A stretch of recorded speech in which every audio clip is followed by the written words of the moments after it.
Bienvenue sur Parlons de votre mental, le rendez-vous pour venir booster vos ressources psychologiques et votre mindset en écoutant des invités inspirants chaque semaine. Vous souhaitez être performant dans vos réalisations personnelles, professionnelles, tout en étant bien dans vos baskets? Nos invités de la saison 3 nous partageront comment ils font pour développer leur confiance en eux, leur motivation au quotidien, leurs méthodes pour gérer les échecs, la pression, le stress. Ils témoignent sur leur capacité de résilience et leur détermination pour toujours aller plus loin, plus haut, en restant positif. Abonnez-vous, ce podcast va devenir votre vitamine pour vous doper vous aussi à vous dépasser pour réaliser vos rêves. Et si nous découvrions notre invité du jour? Bonne écoute à toutes et à tous.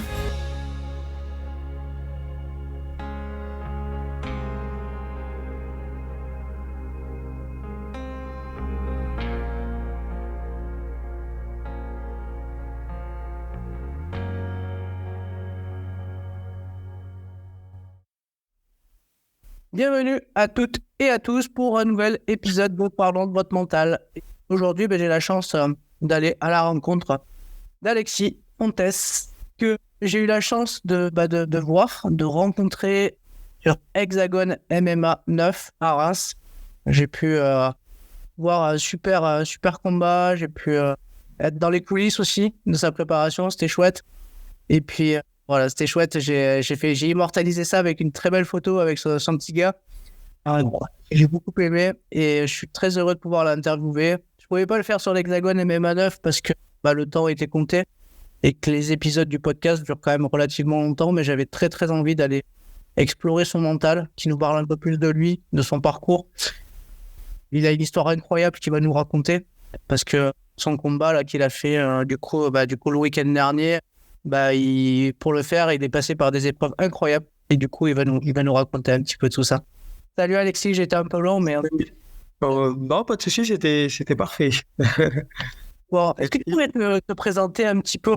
Parce que la plupart du temps, les combattants, ils ont toujours un métier à côté. Donc, c'est rare qu'ils fassent rien à côté. Il y en a quelques-uns, mais c'est quand même assez rare. Ouais, c'est rare. Donc, moi, c'est Alexis Fontes, j'ai 31 ans. Donc, combattant professionnel de MMA. Mais avant ça, j'ai eu une carrière de judoka. Pendant assez longtemps, j'ai été partenaire de l'équipe de France sur l'INSEP. Et ensuite, suite à une blessure, j'ai arrêté le judo et je me suis mis au grappling. J'ai fait une carrière de grappleur en équipe de France pendant 4 ans, avec les championnats d'Europe et du monde, dont ma plus belle performance, ça reste d'avoir fait 2e au championnat du monde de grappling. Et ensuite, j'ai fini ma transition vers le MMA, parce que ça représentait un peu la finalité de mon parcours, d'être le plus complet possible, étant donné que j'étais passé déjà par le judo et le grappling. Je m'étais dit pourquoi pas apprendre à boxer et puis mixer le tout et faire du MMA. Donc maintenant, je suis passé pro MMA. Voilà, donc à côté de ça, je travaille dans le Champagne, dans les caves de Champagne. Forcément, j'habite à Reims. Donc voilà, et je suis papa de 2 enfants. Voilà. Bon. Et du coup, ça consiste en quoi là, ton travail dans les caves? Moi, je suis ouvrier caviste, donc c'est assez varié. Je fais tout ce qui est le travail de aller stocker le verre dans les caves. Je travaille aussi sur le service expédition où les palettes de produits finis de champagne, quand il est habillé, mis en carton, que c'est sur palette, je l'envoie dans les camions vers différentes destinations.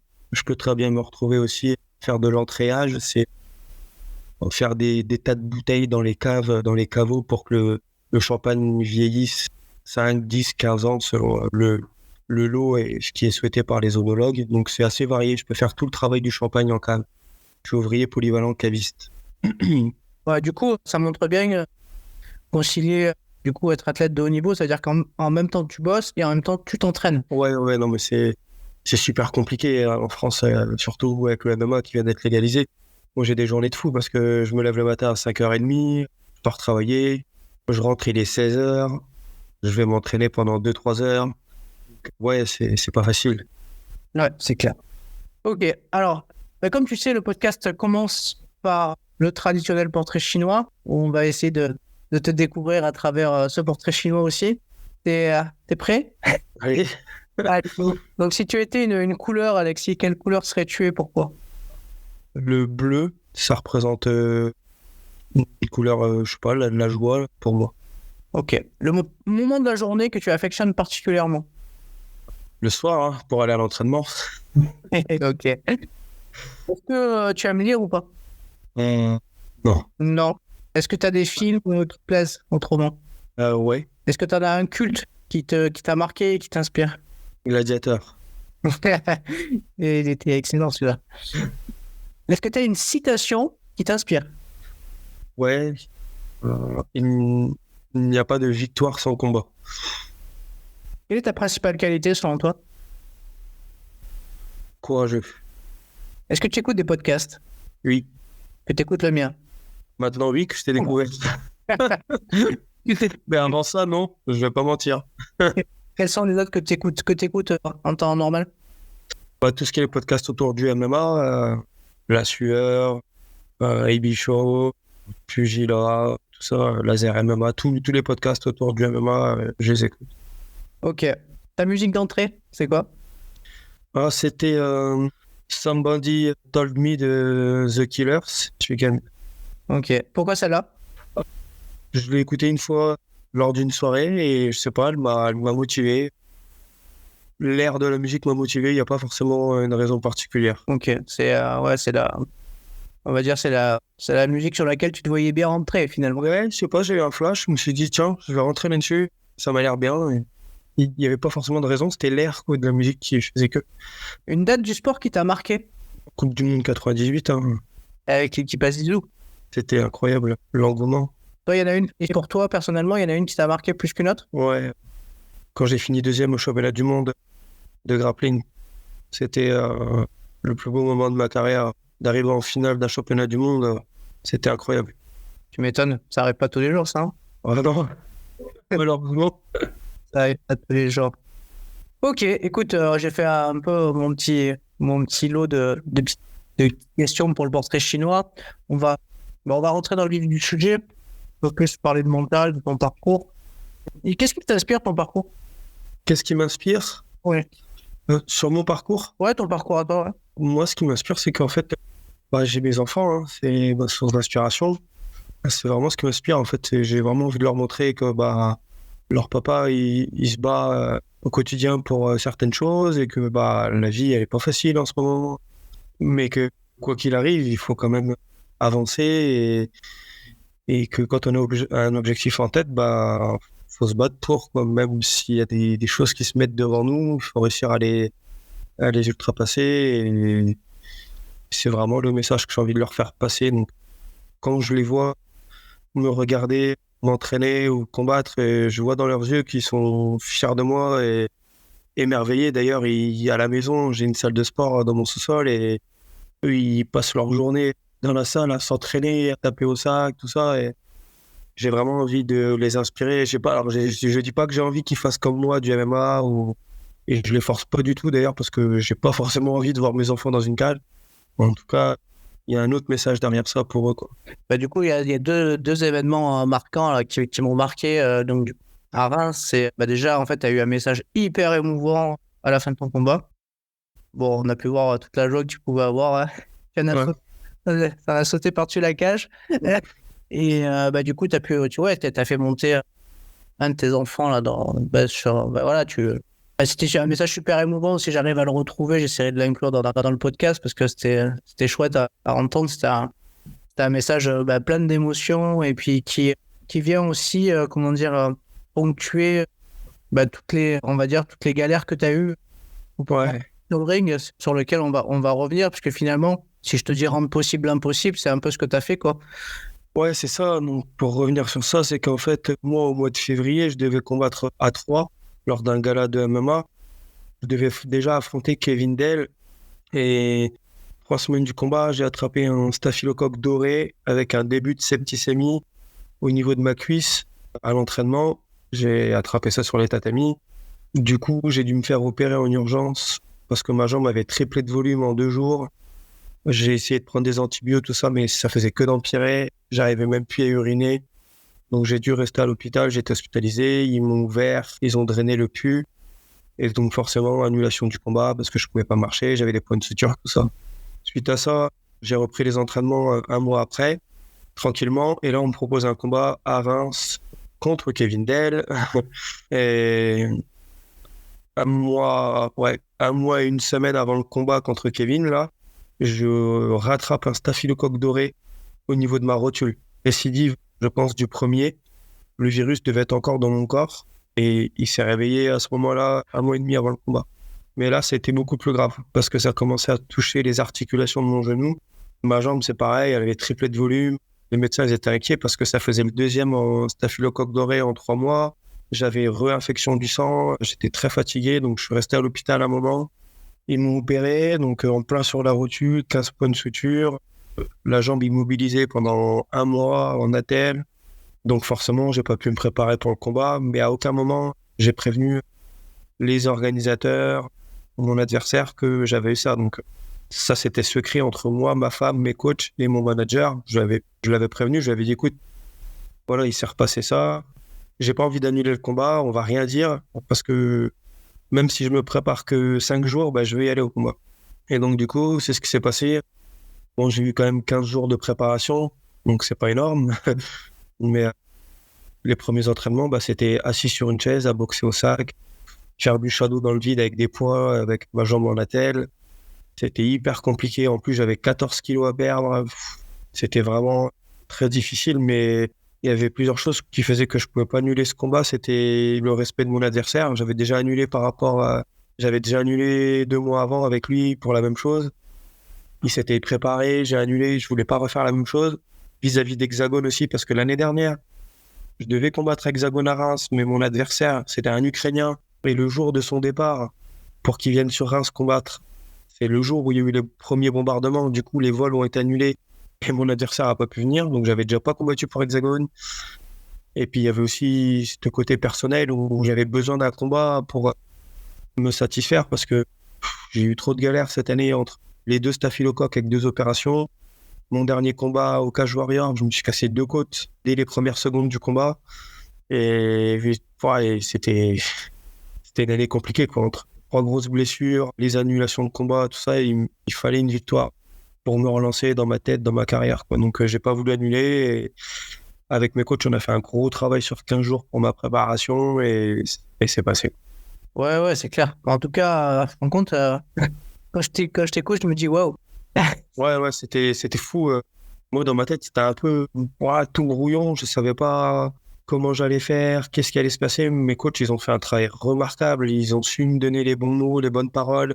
Et on a mis une stratégie en place de combat qui a fait que, fallait finir vite le combat. Fallait pas faire 3 rounds de 5 minutes, à prendre des coups dans la jambe, tout ça. Fallait abreuver vite fait par rapport à mon adversaire, à son style.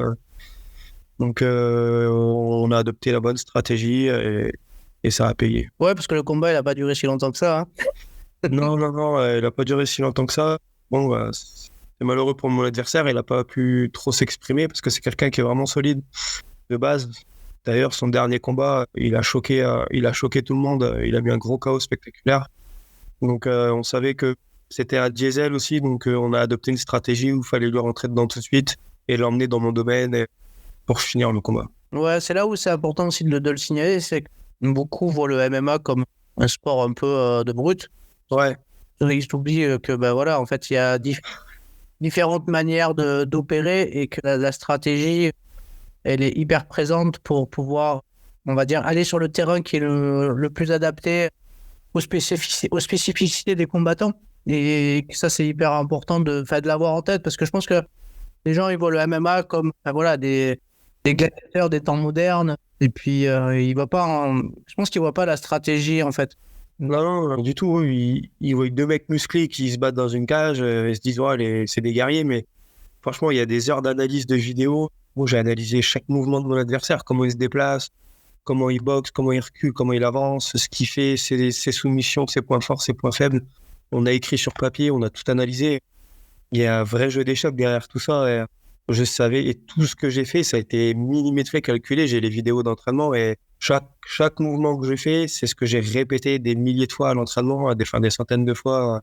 Et ça a payé ce soir-là. Il y a une vraie stratégie, un game plan de combat derrière tout ça. Ouais, c'est important de C'est important de le souligner hein, dans les déterminants de la performance. La performance, elle vient pas par hasard en fait. Il y a plein de micro détails qu'on peaufine à l'entraînement, qu'on répète. Les gens ne le voient pas en fait. Et en fait, ils vont juste pas comprendre, mais ils voient pas la partie de l'iceberg. Ça se comprend qu'ils ne le voient pas, mais eux, ils viennent, ils assistent au spectacle et voilà, ils ne se posent pas forcément la question de ce qu'il y a derrière. Ok. Bon, mais c'est super. On va aborder la dimension du mental. Ouais. Là, déjà, tout ce que tu as vécu montre quand même une sacrée volonté déjà d'aller combattre et puis de te surpasser et puis de pouvoir te mettre sur pied pour y aller. Si tu devais définir le mot mental, tu le définirais comment, toi? Oula, le mot mental, je le définirais comme mon propre ennemi. Ouais. Ennemi, ok. Explique-moi.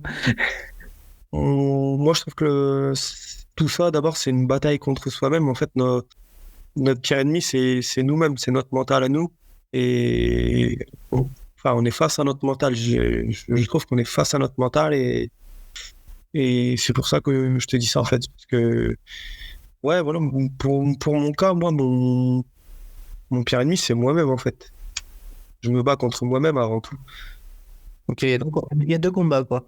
Il y a celui et puis celui ensuite la cage avec la Même, ça peut être, pour mon cas, ça peut être ma plus grande faiblesse, mais ça peut être aussi à l'inverse, quoi. Ma plus grosse force.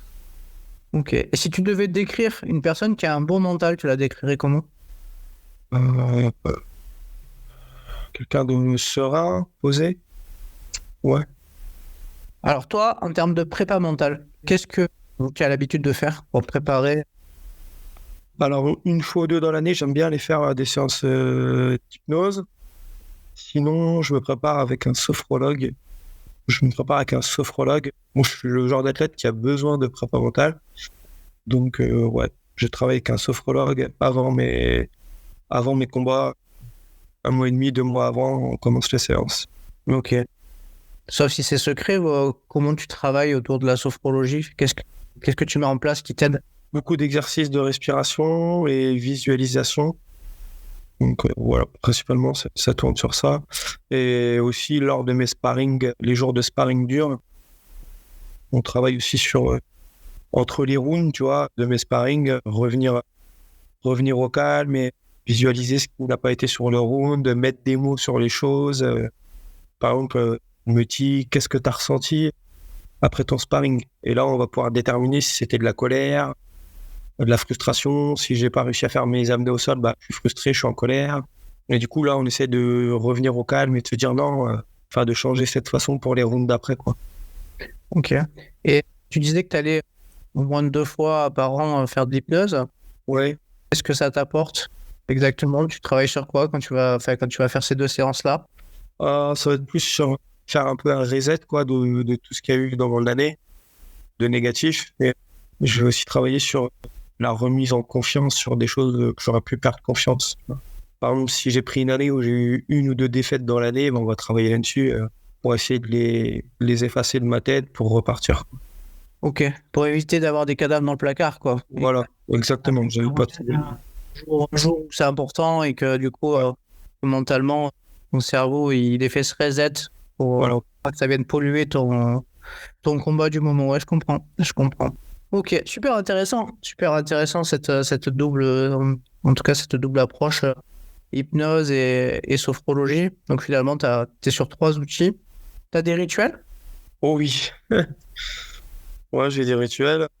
J'ai une de mes tantes qui est infirmière libérale, mais elle est aussi diplômée en sophrologie et je pense soins chamanisme. Et j'aime bien qu'elle vienne me faire des soins avec un tambour. Je sais pas si ça te parle un peu, des soins chamaniques avec le son du tambour, tout ça, avec de la sauge, tout ça. Et j'ai un bracelet qui vient du Tibet avec un petit Bouddha dessus.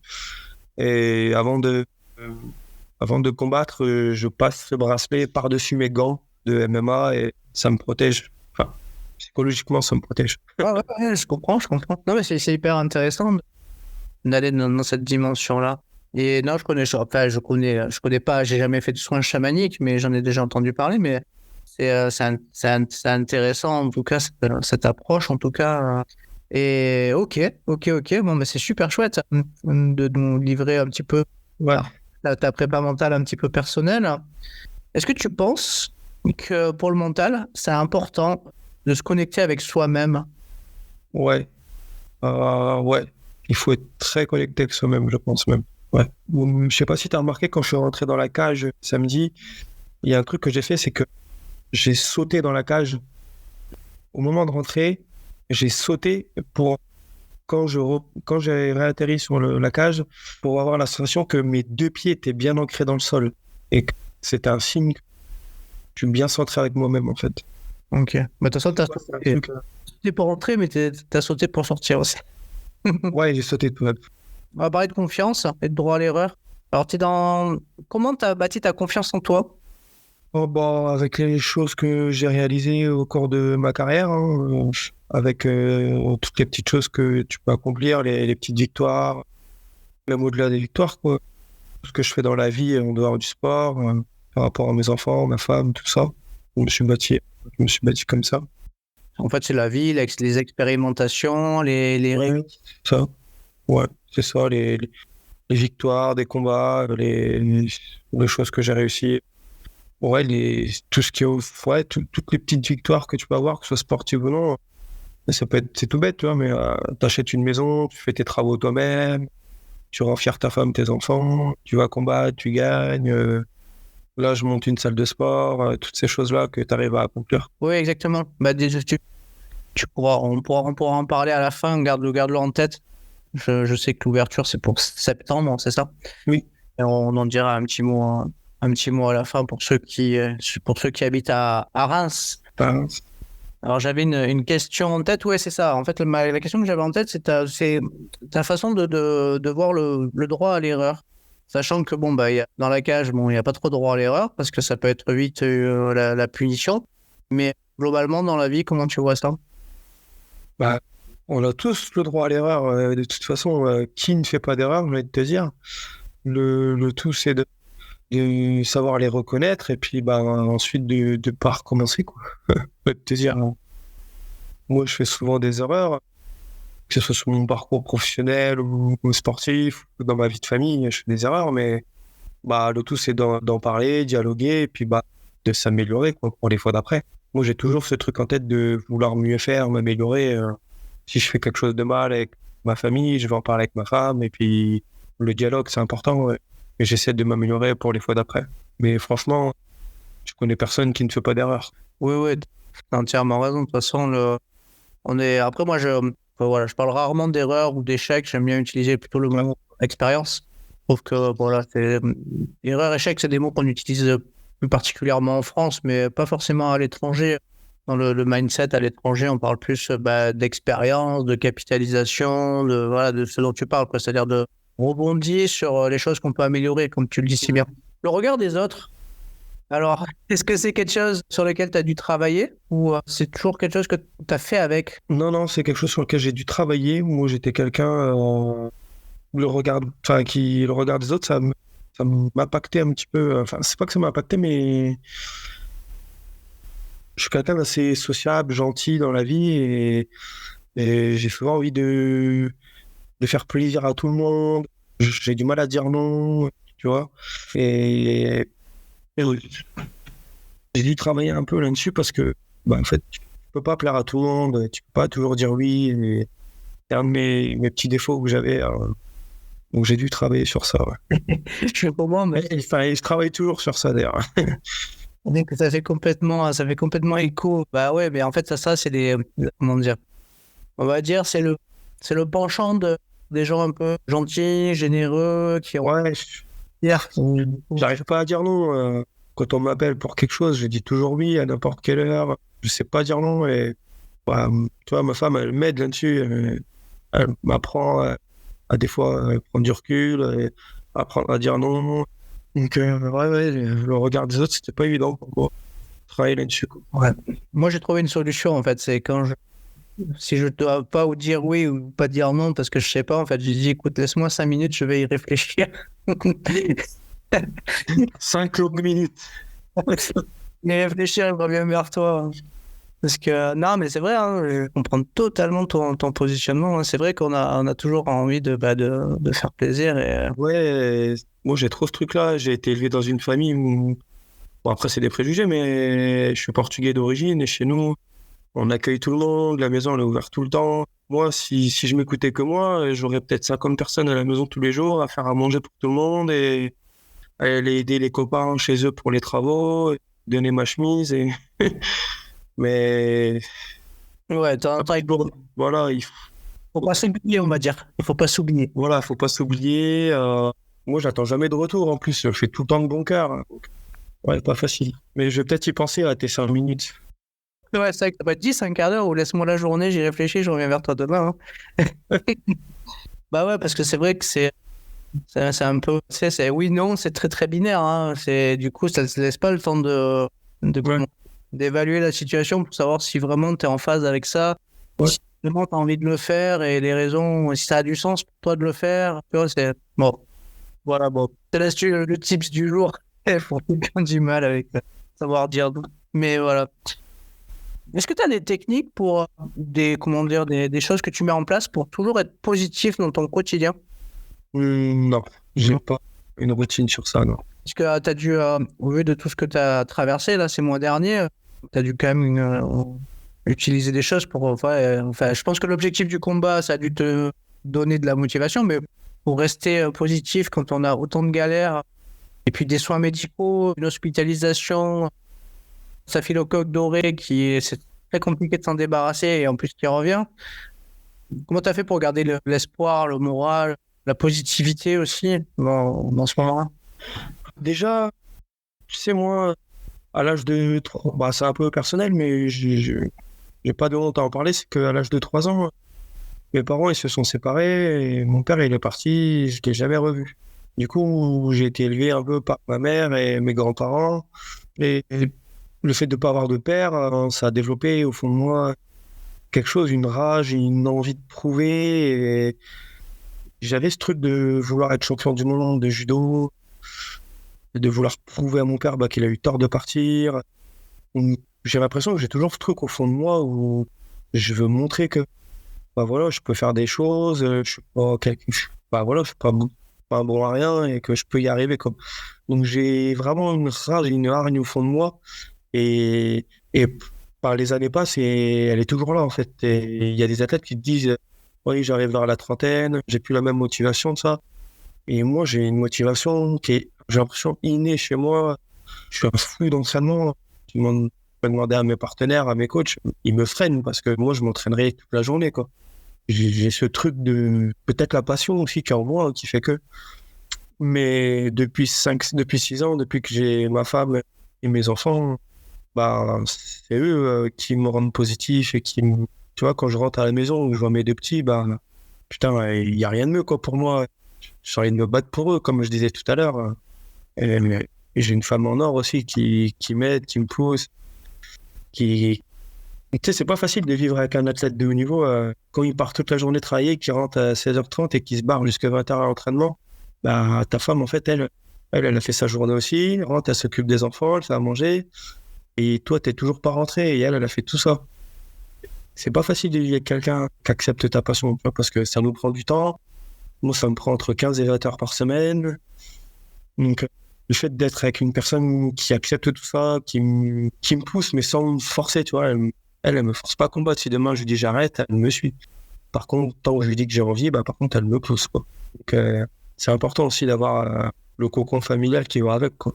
Ouais, en fait, tu as nous donné juste la plus belle définition de l'amour, en fait, tout simplement. Je crois que c'est important, l'amour pour ses enfants, parce que, ouais, au vu de ton parcours, je peux tout à fait comprendre, hein, moi aussi, hein, je suis issu de parents divorcés, donc forcément, j'ai très très peu vu mon père quand j'étais plus jeune, donc forcément, je pense qu'on n'a pas envie de revivre ça, puisque ça nous a marqué, cette absence. Alors, moi, j'ai eu de la chance quand même de le voir, ce qui doit être pas facile pour toi de faire ça. Après, moi, je me suis trouvé des pères spirituels, tu vois, dans le sport, dans plein de choses. Ouais, carrément. J'essaye d'avoir c'est ça aussi, le sport, ça peut aider parce que souvent un entraîneur, ça peut devenir un père spirituel.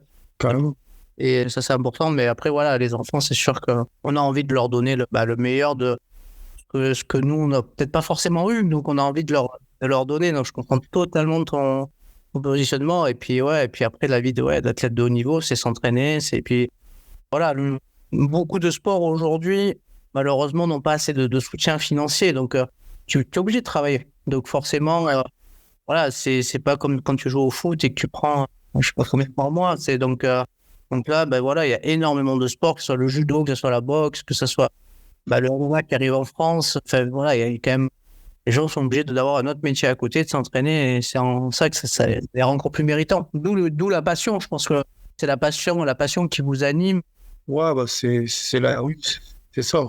C'est la passion avant tout. On fait pas ça pour l'argent. Ah ouais, j'allais aborder la question de la motivation, mais je pense que voilà, la motivation, elle est liée à la passion. Ouais. Et on va dire comment dire, aux compétitions que vous programmez et aux objectifs que vous fixez, quoi. Donc, Défi. ouais, le challenge. Donc, toi, tu le challenge aussi? Ouais, challenge. Ouais. Mais moi, c'est vraiment la passion. Moi, je suis vraiment un mec passionné. J'adore faire ça. Donc, Ouais, du coup, de toute façon, quand on aime, comme on dit, il y a je sais plus quel philosophe disait ça, mais en gros, c'est choisir un métier où, en fait, c'est ta passion, parce que chaque jour où tu vas te lever, ben, finalement, t'as pas l'impression de travailler, quoi. Parce que tu fais ça avec passion. Ok, on va parler un peu de la gestion des émotions. Comment je pense que tu utilises la sophrologie, mais je te pose quand même la question, comment tu gères la pression ou potentiellement le stress, aussi bien dans le sport que dans la vie quotidienne? Est-ce que tu as des choses que tu mets en œuvre? bah, ouais, la sophrologie, hein, les techniques de respiration. Si jamais ça va pas dans ma vie ou en dehors d'une compétition, bah, tu vois, je me prends 5 minutes dans une pièce chez moi et je fais quelques exercices de respiration. Ou alors, je vais faire un footing en forêt. Je vais m'aérer la tête en forêt, tout ça, j'aime bien. Ouais, donc du coup, il y a un vrai transfert on va dire, des outils de la préparation mentale dans décliné, décrivé dans son but. C'est important de l'avoir en tête. Hein, aujourd'hui, les athlètes et le sport utilisent beaucoup d'outils pour être performants pour les compétitions, mais tous ces outils sont la plupart du temps entièrement déclinables plein d'autres choses, en fait. Ouais. Même pour des enfants à l'école, pour des étudiants qui passent des examens. Enfin, l'idée, c'est de l'avoir en tête, quoi. Et de pas utiliser. Alors, toi, tu utilises particulièrement la sophrologie, c'est quelque chose qui marche bien sur toi. Après, moi, j'aime bien rappeler que il existe plein d'outils différents, très variés. Et il faut les tester parce que chaque outil n'aura pas le même impact sur les individus. Donc, il y en a, l'hypnose, ça marche, là, ça marche pas. Et là, Non, il n'est pas tous réceptifs. Ouais. du coup, il faut utiliser différentes techniques qu'on peut en tout cas découvrir par le biais de la préparation mentale pour pouvoir les tester et puis voir si ça marche sur nous ou pas, tout simplement. C'est un peu une connaissance de soi-même au final. Comment tu fais pour optimiser ta concentration, notamment du coup, avant le combat et après dans la cage? Je pense que de toute façon, tu n'as pas le choix. Tu n'es pas concentré de toute façon en ce moment.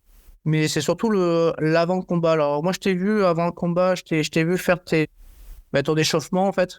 Je te voyais, t'étais déjà dans ta bulle, en fait. Je te trouvais déjà dans ta bulle quand tu étais en train de taper et de te mettre en route. Mais du coup, comment tu fais pour optimiser ça? Moi, je me mets dans un coin isolé d'une pièce avec une capuche ou une serviette sur la tête et je fais 5 minutes de respiration où je me mets dans une bulle et je fais rentrer des choses positives dans ma tête, je visualise le combat. Voilà. Écoute, on arrive sur la fin de l'épisode. Je te fais parler, hein, t'as vu? Il y a une phrase que j'aime bien lâcher, puis il y a même 2 questions que j'ai envie de te poser. La première, c'est que très souvent on entend que pour avoir une force mentale, il ne faut rien lâcher. Donc, qu'est-ce que tu en penses de cette phrase? Est-ce qu'elle fait écho? Oui, forcément, oui. Il faut rien lâcher. Si on a un objectif en tête, c'est sûr qu'il faut rien lâcher, il faut avancer et passer les barrières. Et la deuxième, il paraît que pour progresser, il faut apprendre à supporter la douleur. T'en penses quoi? Toi qui es passé par la souffrance, la blessure, les galères. C'est complexe. C'est une question. Il y a débat là-dessus. Ouais, supporter. Progresser. Ouais.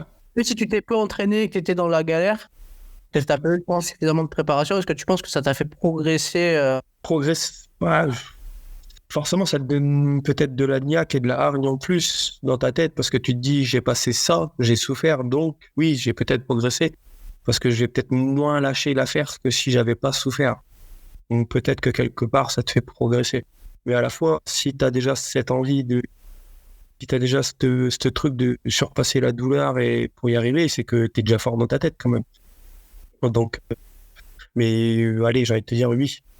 Quelque part, tu progresses si tu passes des étapes dures de ta vie. Pour les fois d'après, c'est bénéfique. Alexis, en tout cas, écoute, merci beaucoup. Merci à toi, en tout cas. Intéressant d'avoir un peu de rentrer un peu dans ta tête, là, finalement, et de nous lâcher pas mal de trucs qu'on ne soupçonne pas. Donc, l'idée, comme je te disais, la fin, c'est du coup, de laisser le mot de la fin à mon invité. C'est un peu, on va dire, tu vas graver un peu dans l'épisode quelque chose qui te tient à cœur et que tu as envie de partager avec les auditeurs. Qu'est-ce que tu aimerais partager avec eux? J'aimerais partager tout simplement que quand vous avez un rêve, un objectif, il ne faut jamais cesser d'y croire, même si parfois vous êtes au plus bas et que vous dites que c'est impossible, l'impossible, il n'existe pas en fait. Il y a toujours une moyen d'arriver à son objectif. Il faut être patient, il faut travailler dur, mais il faut vraiment y croire. Il faut croire en soi-même, c'est vraiment important. Effectivement, ouais, ça c'est super important. Il faut quand même qu'on parle de ta salle de sport. Je veux dire, rapidement, c'est un beau projet. Ouvre à Reims en septembre. Ouais, c'est ça. Le Strong Fight Gym va ouvrir à Reims en septembre. Ça va être une salle d'arts martiaux et de préparation physique pour tous les niveaux, du débutant aux compétiteurs, femmes, enfants. Il y aura 8 disciplines, ouvert du lundi au samedi, de 8h à 21h. Voilà, c'est un complexe, une salle de sport privée. Un projet incroyable, énorme, avec mes 2 associés, Olivier et Evan. Donc voilà, un concept unique. On aura un pôle santé avec des intervenants dans des différents corps de métier, sophrologue, prépa mental, nutritionniste, tout ça. Complexe de 700 mètres carrés sur Reims, qui ouvre dès septembre. Bon, donc ça veut dire que le champagne... Ouais. Tu vas couler à flot, ouais. L'inauguration. Continue ton activité champagne Dans un premier temps, oui, parce qu'on ne sait pas la pérennité de l'entreprise. Et je dirais donner mes cours le soir et ensuite, on verra selon l'activité, comment elle prend. Bon, mais là, ça veut dire que travailler champagne, donner des cours, t'entraîner-toi, c'est rajouter une petite charge. Une petite charge d'entraînement. Ouais, c'est la passion.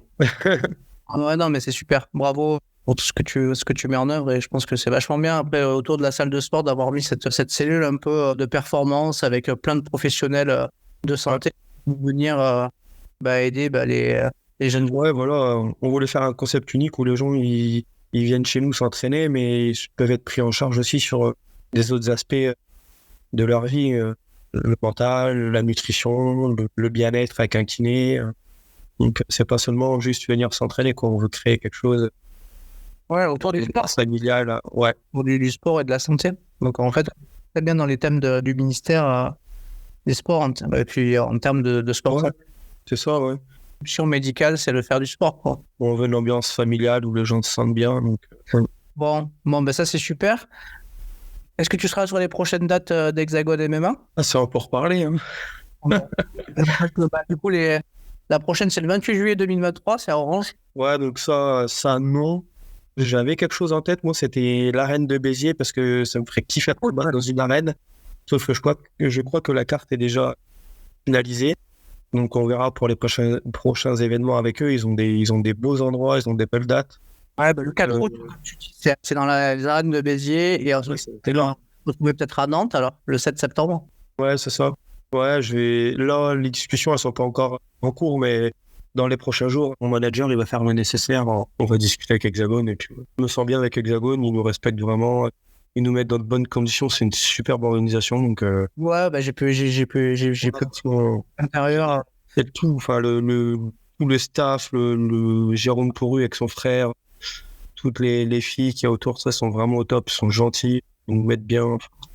C'est une belle ordre. Franchement, on se sent respecté. Bon, bah écoute, en tout cas, bravo à toi, bravo à Hexagone MMA. Et merci beaucoup.